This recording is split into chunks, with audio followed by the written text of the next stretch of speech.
he does is catch the football. That is beautiful. That's why I came to West Virginia, man. Ding dong, the witch is dead in Arizona. It's a totally energized Heinz Field, the power of the Renegade song. The backyard brawl, man, against Pitt. Look at that. Oh, there's Ron Wolfley. Wow! They came after Donovan McNabb, went after him, they played to win the game. Everybody's going bonkers, even the referees. Oh, those look like some sticky gloves right there. We talk about 50-50. Right now it's 50-50. Who's going to get it? Game came with cover zero, man across the board. Pick up a flag because, hey, and then with the Renegade song, even flags don't count. He's going to get an Italian army behind him right there, just like Franco Harris. My goodness, that is pure guts. Give me a pepperoni roll, man.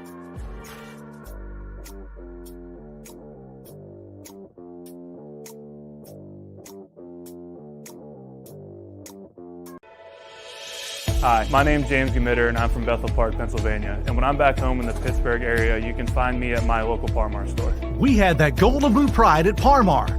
There are literally hundreds of Parmar stores in West Virginia, Kentucky, Ohio, and Pennsylvania, and even more on the way. Download the Parmar app to save even more. And whether it's food, gas, groceries, or whatever, we have you covered at Parmar. West Virginia proud and ready to serve you. If there's not a Parmar store near you now, there will be soon.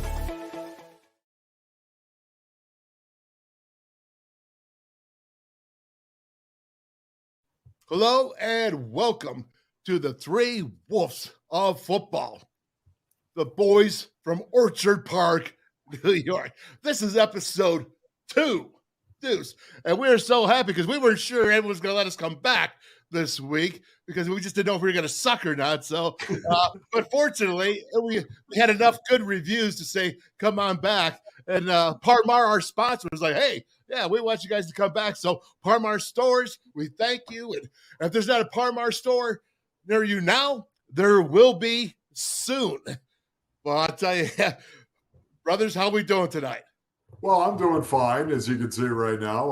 I'm sorry. Once again, I thought we were doing this an hour later, as a matter of fact, but we're doing it right now. Suddenly, I had Stephanie walk in and say, hey, by the way, isn't this the time you guys do your podcast? And I said, no, we do it an hour later. What are you doing? And now, all of a sudden, here we are. And I can tell you, I didn't have time to worry about my hair. I do have hair. I do have hair. But, you know, I mean, I had to actually put this hat on. I look like a monk. Oh, that's probably because you lost 18 pounds.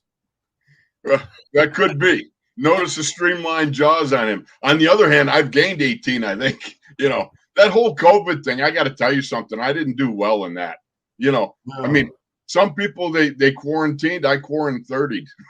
You know. Oh, very good. And I will say, you are the worst. Factoid, okay? Moi, I should never be left alone with a fully stocked refrigerator, okay? Wow, that's amazing. As I was saying, some things haven't changed since last week. You are still toothless. Yes. You're still missing a tooth. Although, tell the story. I got a flipper, all right? The flipper is a stunt tooth, okay? You put that thing in.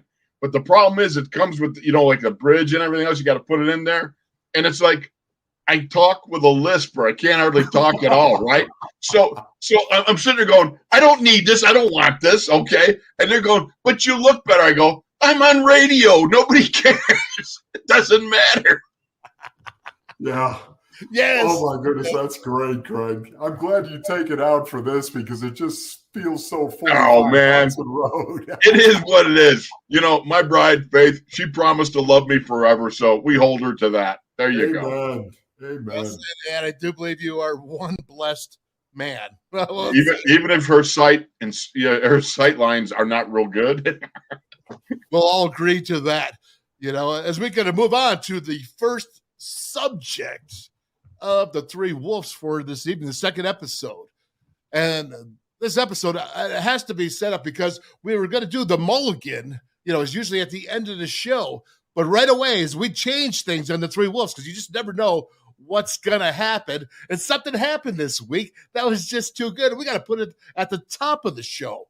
And a couple of things are involved in this, but, Pony Boy, I need you to tell everybody about your broadcasting partner, because he's got a special name that you give him, Dave Pash. But what is the special name? And he goes ahead and broadcasts with Bill Walton. He's all over ESPN. He's just top of the line.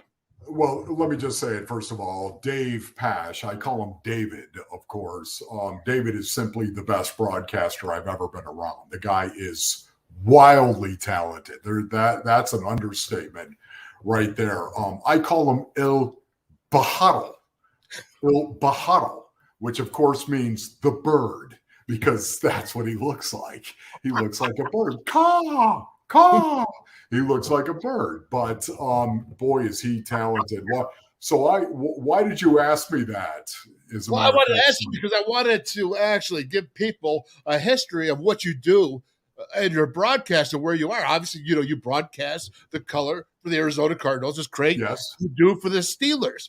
And so the thing is this. The rules were it was going to be a mulligan from the week before in the show.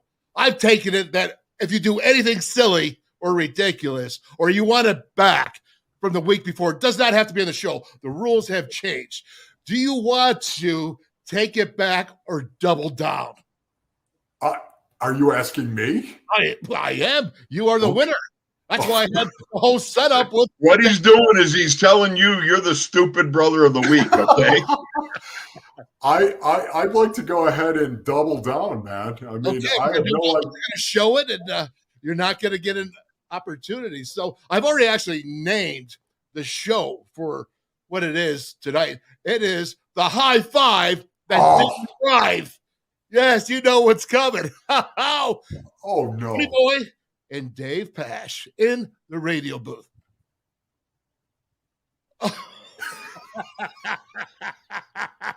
What is this? You claim to be an athlete.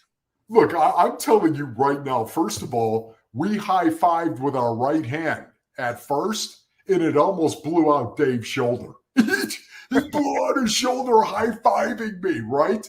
So all of a sudden the producer said, hey, do it again so I can get that. Do it again so I can get that. So we kind of faked that high five, and we had to do the left shoulder because David almost blew out his right, because he's the bird, man. That's something Il Bajado does. Well, here's the thing. If I just saw that video without, any perspective from you on what was going on, I thought an unruly fan climbed into the booth and you were putting him in an arm lock and taking him down. You know what I mean? There you go. If you freeze that, man, if you go ahead and look at that thing closer to, and you freeze that at the point of contact, David is looking down like this. What are you doing, David? I thought you were putting him to the ground. Let's be honest here. When's the last time that Pash man padded up? Yeah. Or did he torn up? I don't care what he was, any event. When's the last time he got on an event and went out there and put himself on the line with athletics?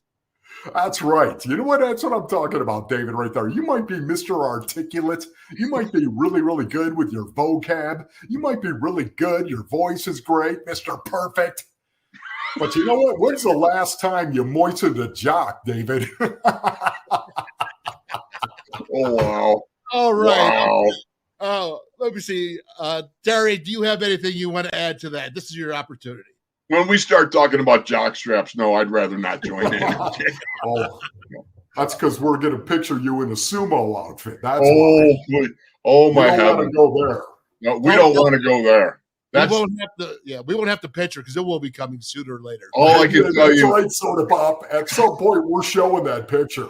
I remember seeing Hoopy's face when I took my sweatsuit off, and I'm standing there in a big oversized diaper. Let me tell you something, man. That was just, it was not cool. It was not cool. Well, actually, it was a little cool. A little breezy. I'll tell you what was cool, though, because that was at the Playboy Mansion Hotel, and there's all these little bunnies running around with ears and stuff. So, I mean. Yeah, you were riding up and down the elevator, weren't you? I was young. I was very young. Very young. I was chasing around. Okay, moving along now quickly. We have to get to this, because the Bills played Monday night. 41-7. They just put an absolute thrashing on the Tennessee Titans. And so the question is this, and all the pundits are saying, hey, are they the best duel? When I say the best duel, I'm talking Josh Allen and Stephon Diggs. So if all the pundits are saying, I want to know what these two pundits in front of me are thinking about Josh Allen and Stephon Diggs. You see, that's a 47-yarder. He's going to throw it up. Take it from here. Derry, go ahead. You're first. Well, you thing that you love right off the fact is, you got a little play action fake, and then you got Stephon Diggs just outrunning everybody to the end zone. What a perfect pass from Josh Allen. It's amazing when you see a guy that's so in tune with his quarterback, and that quarterback can hit him 40, 50 yards down the field and hit him on the fly. It's just amazing. And I think it's even more amazing when you consider that, Josh Allen is capable of covering that distance with his feet as well as his arm. What's incredible about that as well? That's the post dig right there. The post in the dig route, the deep in route coming underneath it. Look at Josh Allen and the way he looked that safety off, and he froze that safety in the middle of the field right there. And you've got Stephon Diggs coming over the top, that dig route coming in, ironically enough, no pun intended. Look at Josh Allen totally looking it off, and then there's the post over the top with that safety biting, man. That was huge right there. And once again, this is why I love the Buffalo Bills. This is why I think the Buffalo Bills are a legitimate Super Bowl contender, if not the Super Bowl favorite right now. It's because offensively, they can be whatever they need to be to beat you. They can be whatever they need. Oh, you want to get in a dogfight? You want to get in a brawl because your front seven is not good? It's not very physical? Hey, the Buffalo Bills can line up and attack the line of scrimmage as well as anybody in the National Football League now. They proved that last year, as a matter of fact. They proved that they could morph, and that's what they did. Their offense morphed into a more power scheme last half of last season, and right now they can do that. If you want to get in a brawl, they can do that. If you have a secondary that is weak, they'll spread you out and throw the ball. They can do whatever they need to do to beat you. And that, guys, I got to tell you, that is the magic of Coach Belichick. That is Bill Belichick and his philosophy as well. We need to have a team that is capable of being whatever we need to be to beat you. I just wanted to chime in right at the end and ask, I wonder if he audibled at the line of scrimmage when he sees the safeties, right? And he called blue cheese. I mean, blue cheese. What a great audible. Why blue cheese? What's that? Blue cheese. You're saying that's what he called, right? You're not. I'm just saying. I wondered if he did because it was known that he made one of the audibles that he yelled out was a blue cheese. I love that. Well, we know you do it, but the only problem is we're trying to save your other teeth right now. So if you were following for the past week, you would know that the reason why Craig has a tooth missing is because a chicken wing took it out. So we're trying to make sure you maintain your other teeth, at least until you get this one fixed. Which soda pop, too. We have to touch on this right now. Anyone that is out there and you love wings, first of all, they're buffalo wings, and they're served one way. Okay, there is no barbecue stuff. There is no teriyaki. There's none of this other kind of. There's a buffalo wing, and a buffalo wing is Frank's hot sauce. That's what it is. Period. It's Frank's. There's nothing else added to it. There's nothing else. And oh, by the way, you better be dipping it in blue cheese. If you're a Buffalo boy, you better be dipping it in blue cheese. Hey, all I can tell you, fellas, when I got to Syracuse University, I had my first physical, and the doctor told me that my blood was 40% chicken fat. Okay, well, listen. At least your coach didn't say you were 40% chicken. Yeah, that's a good point. Well, we know that wouldn't be. Trust us on that one. But moving back to the Bills now, because I love the way you guys talk so much because you give me time to set up the next plays. All right, so good. Thank you for being long-winded. I really appreciate it. But there's the Bills' run game, okay? Their run game. We all know about their defense and Von Miller and the sacks that they had, the pressure and what they can do. But does the run game make take the Bills, you touched on this a little bit earlier, Pony Boy, does it go ahead and vault them to the next level, to the Super Bowl possibly? Yeah. No, this is the way I feel about the Bills, man. I mean, they can do it any way that they need to do it to beat you. They can line up and they can be physical at the point of attack, and they can hold up. They can put Josh Allen under center, and they can run and attack the line of scrimmage and then go ahead. Look at this. They have a fullback. I mean, all that is toss. That is one of the earliest plays they ever drew up in the book.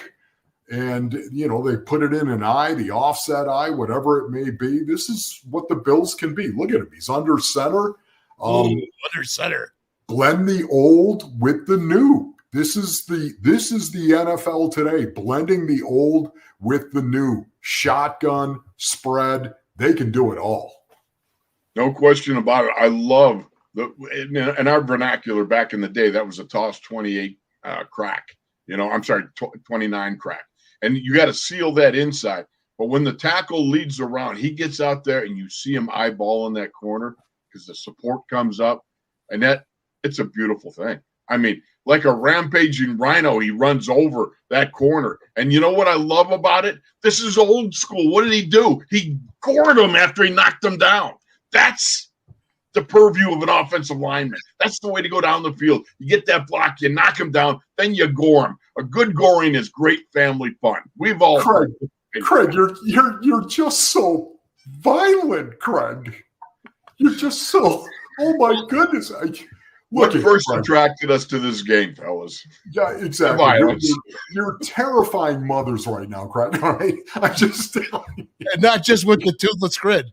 Even though, yes, with the toothless grid, even though I will tell you right now, and I'll move up really close so you can see this, that's football. Oh, yeah. And if you don't like it, get out. Yeah, there you go. Exactly. And we're going to be talking about rivalries tonight or a little bit later in the show. But let me move on here, okay? Because this right here is a question for the both of you. But I got to hear this from you, Pony Boy, because it's so close to personal to you. Is the fullback position back in the NFL? Yes, it truly is, because coming into this season, as a matter of fact, I believe, Soda Pop, there were 22. I counted 22 fullbacks on rosters of 32 teams. That actually was up from 17 a year ago. So you tell me how that is trending right now. I think people are realizing, I really do. I think the brightest minds in the NFL are realizing there's got to be a blend. There's got to be a combination. I say it all the time, but Craig, I'd be very interested to get your take on this. There's got to be a blend of these new elements, of course, that are profound and explosive. There's got to be a blend of that and the ability to line up and still play the game of football. After all, once again, why wouldn't you want to be whatever you needed to be to beat the defense in front of you? Well, that's the whole thing. A lot of people are sitting out there and saying, what's our identity? Your identity is whatever they call in the huddle. All right, that's it. It's as simple as that. You get the job done in whatever shape, way, form, manner that you need to do. And if that's running the ball, or if that's passing the ball, if that is with an I formation, you got lead back and you got something going on there, or the fact of the matter is if it's you get the quarterback runs with the ball like Josh does, when he gets gallivanting about there with some of the predetermined runs that he runs. That's what you do, and you've got these air raid offenses and stuff like that. I don't even know how the guys up front can handle it, because I used to like to get a little air in between the plays. You suck a little wind, but come on. These guys are just going. It's rather amazing. But at the same time, there's times when it's not clicking, it bogs down. You better have the ability to get some four-wheel drive and be able to run the ball, especially when you get to like Northeast December football. Right. That's when the problem can really show up. If you are a dome team, if you're one of those Southern teams and you got to end up doing a little December Northeast football, you got some problems if you can't run the ball. You know, what I really love about this, and I think you both talk about it so good and you know it so well, but it is a blend.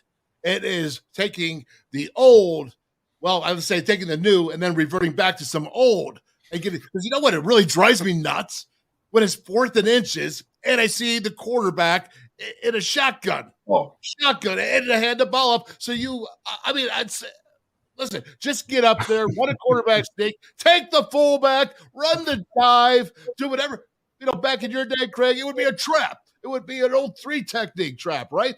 With the guard going across. Whatever you have to do, get up there and smash it. And I'm going to tell you one more pet peeve that I have, and then I'm going to let this go. But it's this.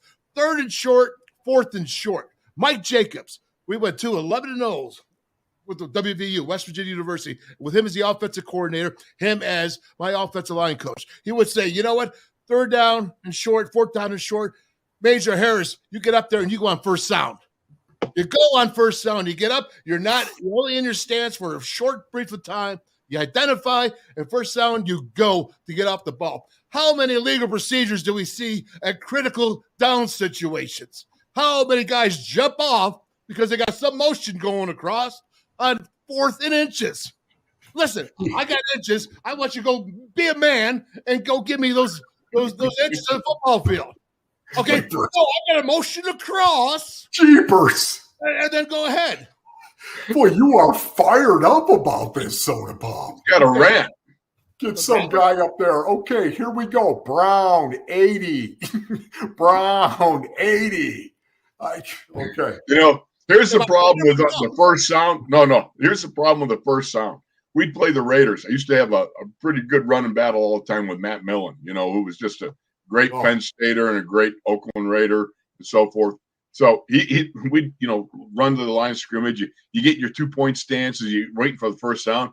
And all of a sudden, just before the quarterback comes up, before Bradshaw comes up the center, I hear Matt going, hey, Wolfie boy, you're looking a little tense going on the first sound, are you? Well, that's what you got to try to disguise, brother. I wasn't a good actor there. You know what's amazing about that is how many defensive linemen would look at the weight that you had on your hand in your 3-point stance. How many defensive linemen used to do that? He's heavy, right? I mean, you could just see it when the blood was being pushed out of your fingertip. He's heavy. Here it comes. That's so funny from you, Pony Boy, because every stance of yours was heavy. Your nose was like 2 inches off the ground, leaning forward. You're in the leaning tower of Pisa before you even started out. That's because I had one chance and one chance only, and that was to get on the guy I was going to hammer as quick as I possibly could and surprise him. Otherwise, it was going to be tough at the point of attack. We got to tell a story, and Derry, I want you to talk about, you know, Brother Tunch. He passed away recently. Oh yes. That's our brother Tunch Ilkin, who, you know, we were both drafted together back in 1980. As I always reminded Tunch, I was the 5th round draft pick. He was just a 6th round draft pick, you know. But regardless, you know, the fact was he got cut his rookie year. So he comes back the second year after they brought him back his rookie year after about 6 weeks.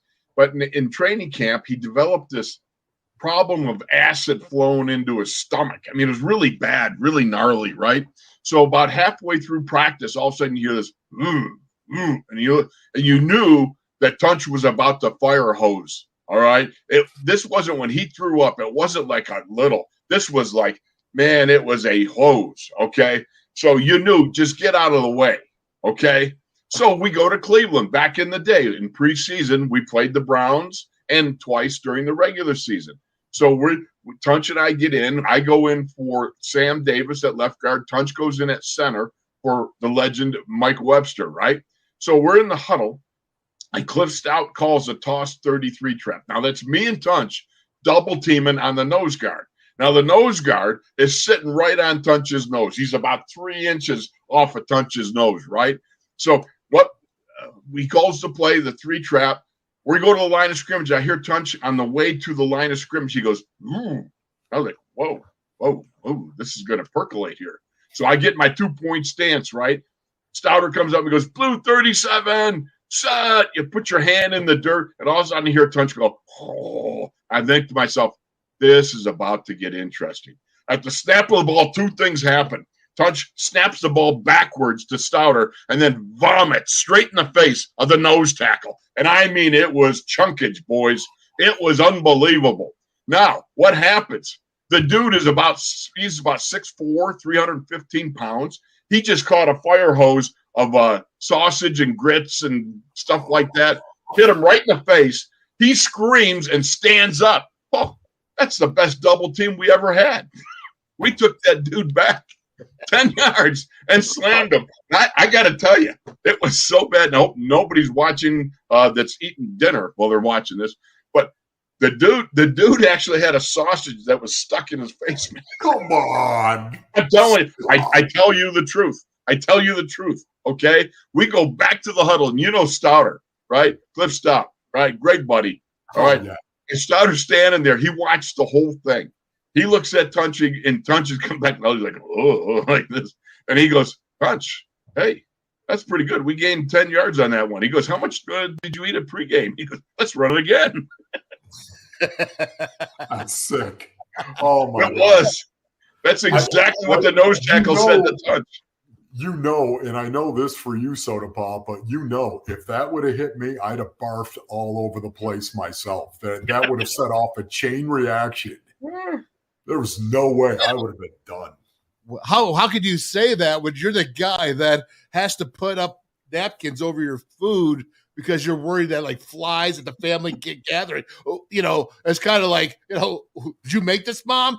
Okay, you know, because I'm not sure if you don't know who made the food, you're not going to eat it. And then you have the napkins and the flies out. I wouldn't believe that. You know why I do that? You know why I do that, Soda? Because I don't want you coming over and leaning over me and talking and spewing all over my food. You know, that's a joke. I'm waiting for that moment when Ronnie has a conversation like with the Jeff Goldblum fly, you know, from the movie The Fly, you know, when he gets turned into a fly. It's like, hey, bam. All righty. Now, we have some football once again to get back to, and we're going to go ahead with the Arizona Cardinals because Pony Boy, for 6 quarters, I thought the Cardinals were a little dead this year, and I was kind of really worried about them. Maybe still am. I don't know. But obviously, Kyler Murray gets going, man. He's a bit of a freak. Oh, there's no doubt about it, Soda Pop. I mean, this play right here, this is the 2-point conversion right here. He ran 85 yards and got it across in a critical situation, a 2-point conversion they had to have in the fourth quarter. And you can see him right here. I mean, this is 4-3. That's what it is, and that's Kyler, and that's what he's capable of doing. Kyler Murray is wildly talented, guys. His gifts are incredible. His leg talent is special. His arm talent is special. It's kind of like I think of two ends of the spectrum. Lamar Jackson on one end, guys, and Patrick Mahomes on the other end. Those two guys right there. I think Kyler is a blend of those two guys. He's got incredible arm talent like Pat Mahomes, and he's got the ability to pull the ball down and make plays like Lamar Jackson with his legs. He's just a nightmare when it comes to the skill set. He's got to continue to improve in terms of his preparation for games. He's got to continue to improve and mature in terms of his leadership. But when it comes to his physical abilities, and you know, it takes body, soul, and spirit to play the game of football. And right now, Kyler's maturing in all those areas. Hey, Derry, what are you thinking as an offensive lineman, Derry? Would you do something? Please.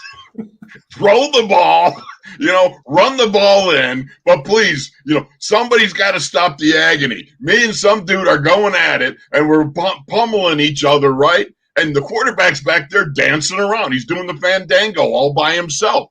And at some point in time, you know, one of us got to get some relief here, okay? Me or the defensive dude, all right? I mean, that's just the way it is. We were in Houston one time. I'll just give one. We went in Houston. We went on a 13-minute drive in the second quarter. 13 minutes, I tell you, okay? It was unbelievable. We'd go forward, a few reps and go backwards and get the first down. We get down to the 1 yard line and we get tackled on the half-yard line, right? The guy that's playing over, because we didn't sub much back then, if you remember. He staggers up, and we look at each other. He looks at me and goes, well, you guys either got to score or fumble, but we got to end this. This is agony. Yeah. That's the way it is. And I think for all the offensive linemen watching the zip dude dies, he's going back and forth, it would be like, oh, please just score or do something. Yeah, guys, also, I just got to say this because it's so relevant to this game. That was the biggest comeback at the half in franchise history. We're talking about 0-90-1. That was the record of the St. Louis Cardinals, Arizona Cardinals, when they trailed by 20 or more points at the half. Think about that, okay? This was the biggest comeback at the half. It was the biggest comeback of the organization in its history. And Kyler Murray was right in the middle of it. That's the kind of leadership you need because, as you guys know, leaders do first before they say. Good point. So I'm going to think before I say this, but I'm going to say probably you experienced quite a few of those 0-90 games. I think. Okay, wait a minute now. You know what? If you're going to do that, just give me the protective cup and let me slide it in first, Soda Pop. I mean, give me a break. Oh, my goodness. I did give you a break, but I gave you a chance with Pash. All right, so we're going to move on with Kyler Murray because watching the game, I'm like, yeah, this is huge. This is awesome. Cardinals win. I'm like, Ronnie's got to be so happy. I flip on my Twitter, and there you are. Hey, you got to report this. This is terrible. And I'm like, what is going on? And what's happening, man? It's Kyler Murray.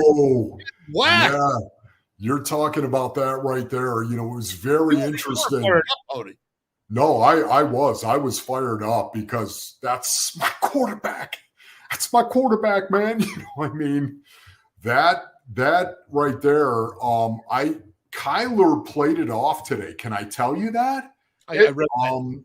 Kyler, I thought, took the high road when he talked about this and said, hey, because he thought, obviously, he did it on purpose. And maybe when you go back and look at it, he was just trying to high five and hit Kyler in the face. That was actually my impression. That's the first I've seen of it. But when I looked at it, to me, it looked like the guy was simply trying to basically touch greatness, right? There's that moment, that the fan wants to transcend being a fan, and that moment they want to join in for that excitement that just occurred right in front of them. So yeah, what are you shaking your head for, Soda? Number one, he was in Raider gear, so that's right. Was he? And number two is maybe he was just trying to imitate you and Pash. That was great. Listen, once again, I gave you the inside story on that. All right, I mean, it was a left-handed.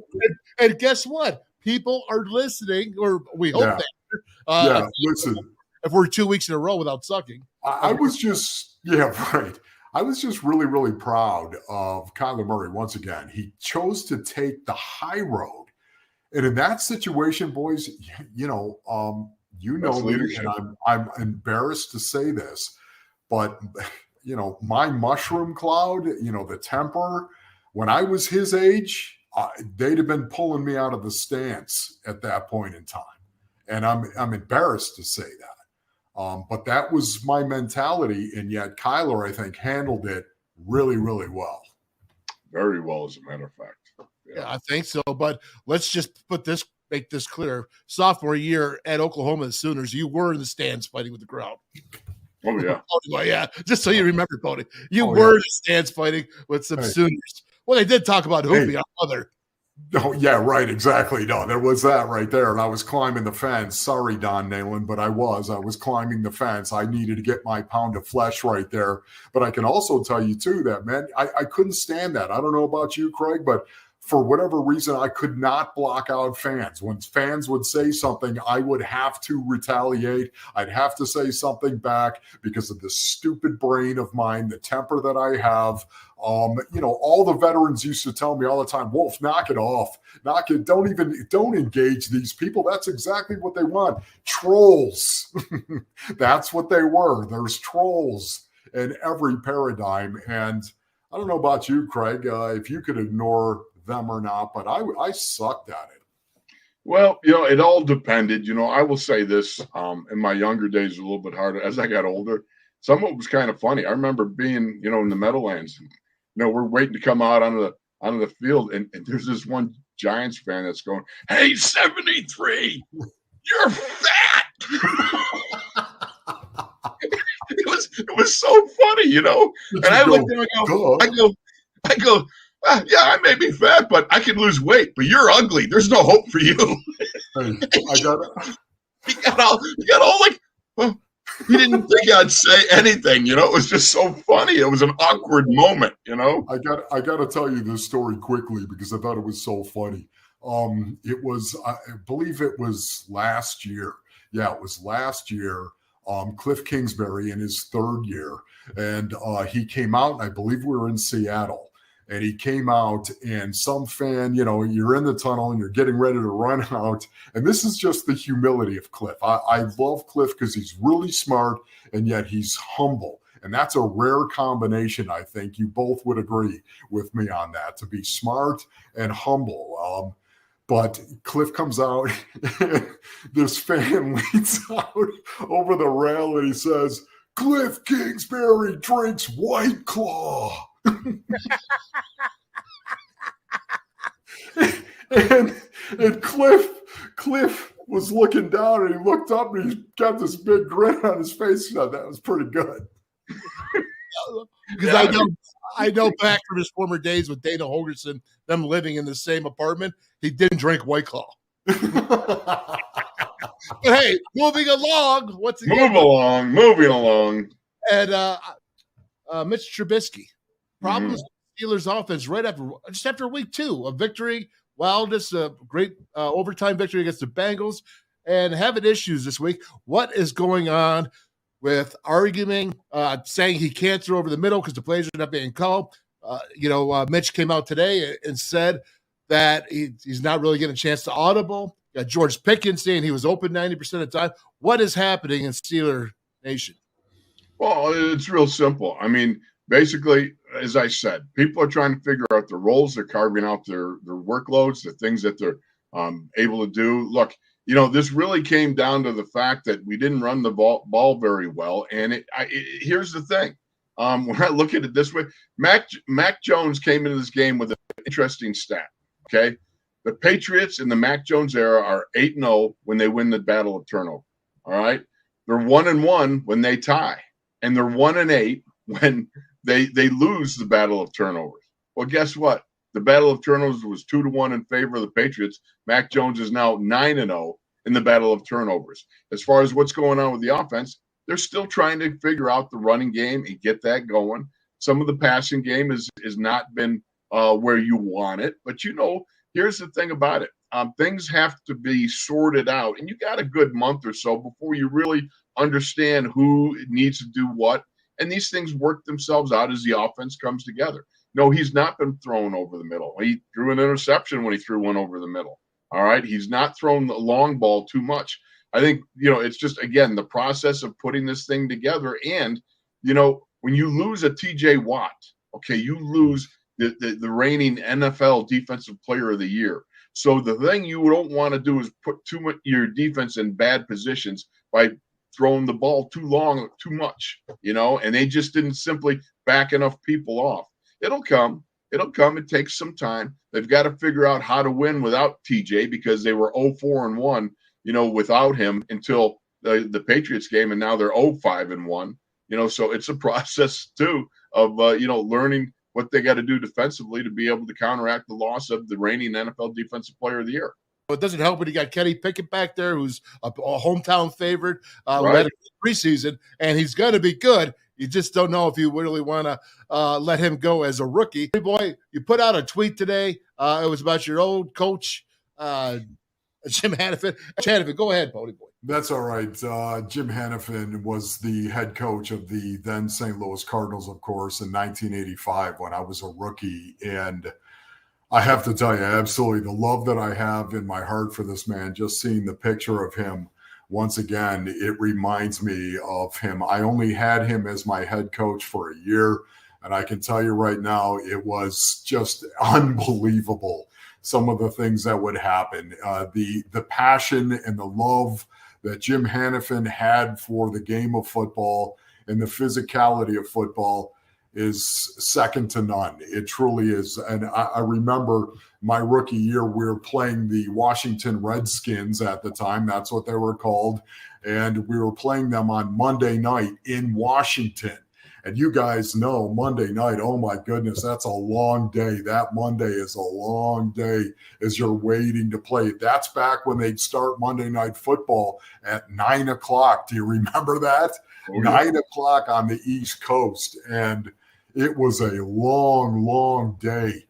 And Jim Hannafin came up with the idea that we were going to watch Rambo. We were going to show Rambo First Blood.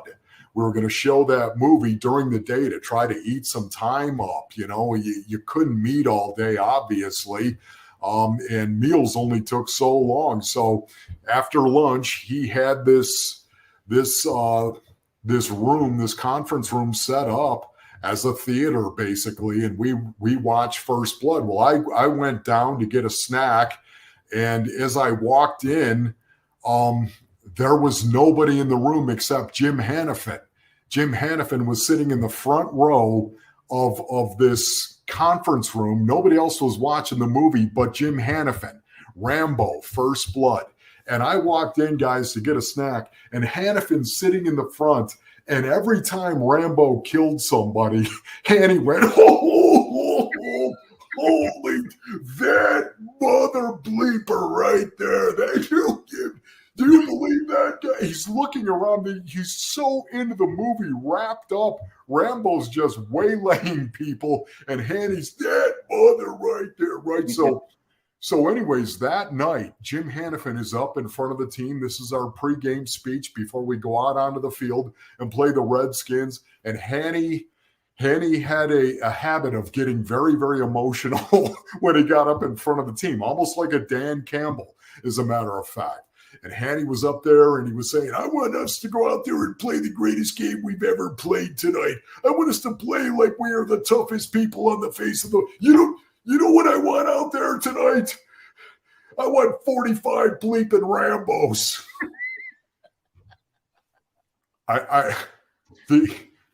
For me, I don't know if anyone else got it because I was the only one in there in that snack room watching Hanny sit in the front row. And he was so into it right there. But that was Jim Hannafin. He wanted those Rambos on his team, and I loved playing for him. And the thought of course, nobody told him that it was a fictitious character, right? Right. You know what I want out there tonight? I want 45 bleeping Rambos. That was great. That reminds me of the story, Jerry, that you told about playing Pitt and Tony Dorsett the day before and watching Rocky in the theaters, and then Pitt going out and blowing you guys out the next day because you were hey, Rocky. Yeah, it didn't. It didn't really translate over to us. I think Tony Dorsett had 213 yards that game.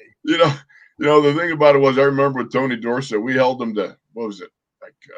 Like minus 25 yards rushing or 15 yards in the first quarter. And then he ran for 250 in the next three. Hey, it was a good quarter. But speaking of can you feel that, buddy? Huh? As I'm leading in here, speaking of good things, I tell you, this is like herding cats. This is Caliente's Pizza.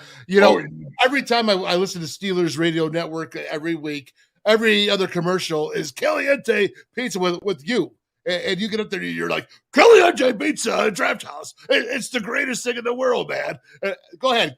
Still with You come here and we'll go to Caliente's. You see the owner there, and Nick Bogetz. He's there with Ryan Shazier, and he donated quite a sum of money to Ryan Shazier. But that's not the story of this guy. Nick Bogetz, he was working like 2 or 3 jobs as a teenager to get his own pizza shop going. I mean, this guy here, he brings pizzas down to the Light of Life Rescue Mission on the North Shore, right? I mean, it's unbelievable. He's got a great heart. He pours life into other people. And his pizzas are absolutely ridiculously good. I mean, they are really terrific. And he's just been a great supporter of a lot of good things here, like Ryan Shazier's foundation and, of course, Light of Life and some other things that he does. And I will tell you, the secret sauce, too, at the Caliente's, their burgers are outstanding. Oh, baby, yeah. That's where a fat guy goes for fun. We're going to go ahead and look at this here. This is me with the this is wait a minute. Does he look like he's posing? Excuse me while I put the pecs up here a little bit. How about that, Craig? I mean, honestly, okay, hey, we're moving along right here. We got something. This is me. Yeah, and I'm looking. Dale said there go. This is me, and I'm looking better than 10 movie stars. Okay. Okay. Enough in the picture. The picture is off.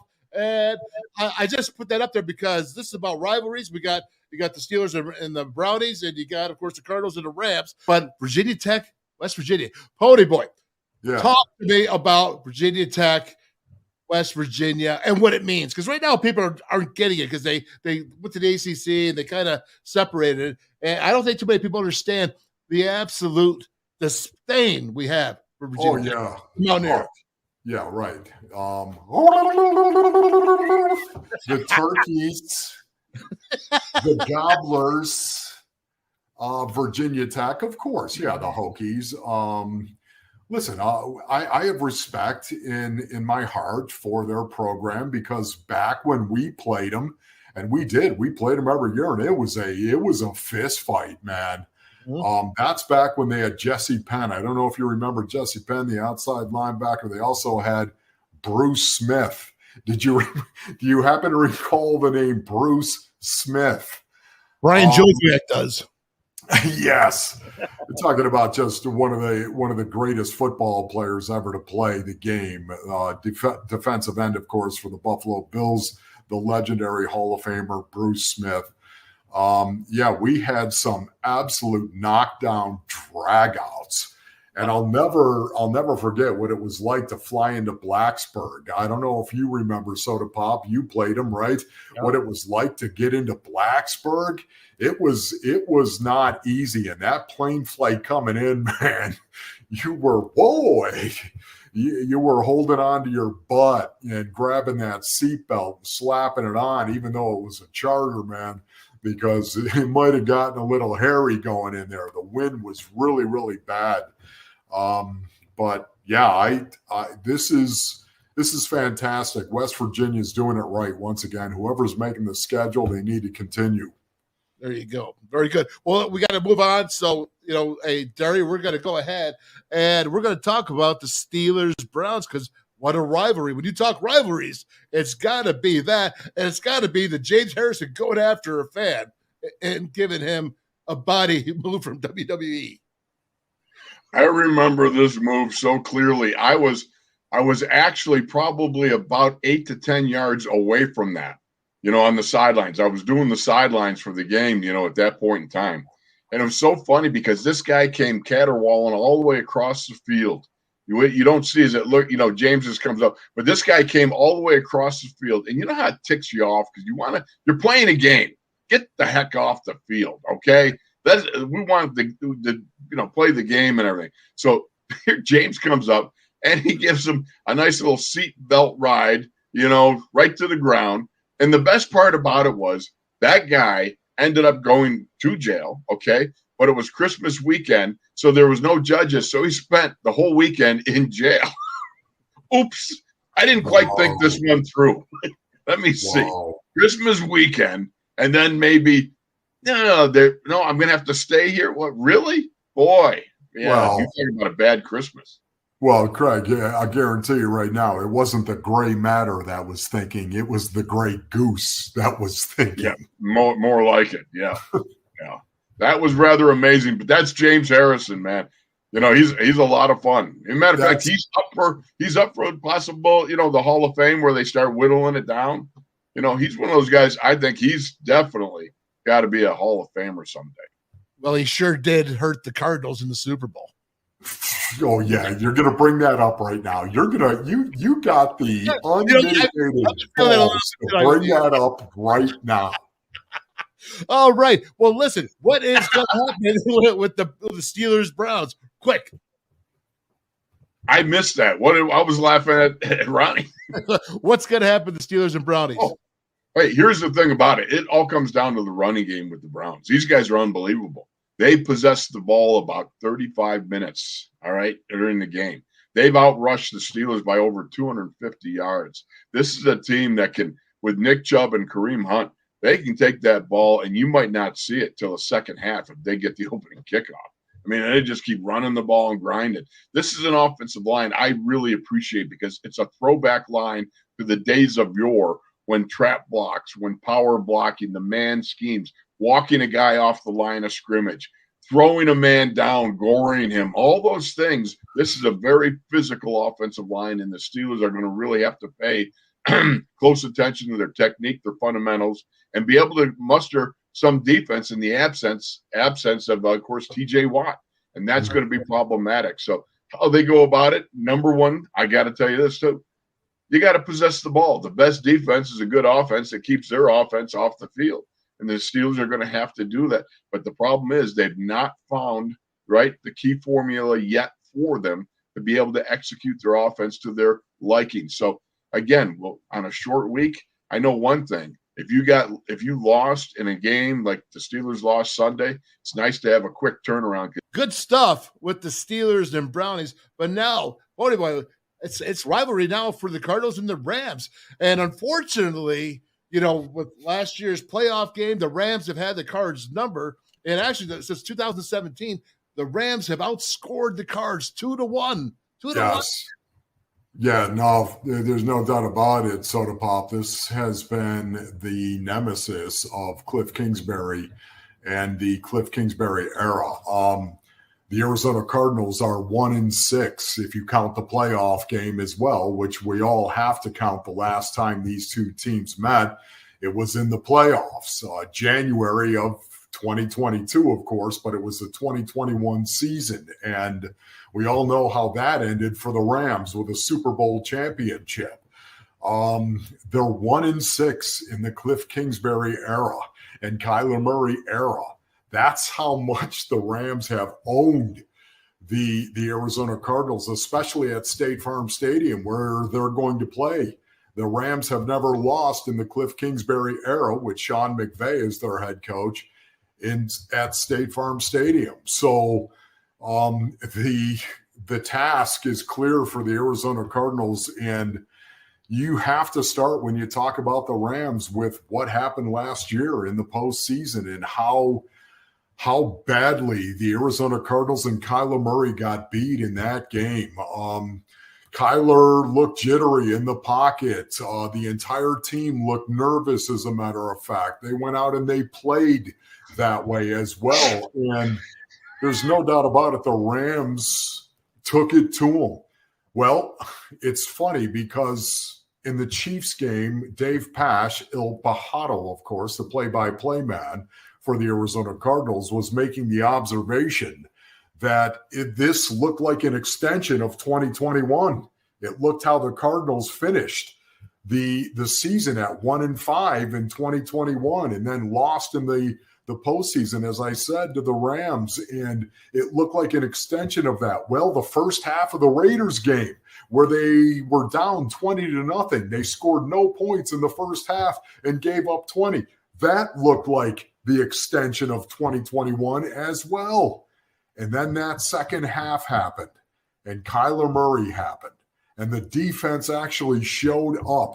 There's no expectation for the defense, yet they showed up, and they played great and only gave up 3 points in that second half to the Rams. And it was the combination of Kyler and that defense that allowed them to tie the game up and go into overtime, where Byron Murphy picked it up and scored.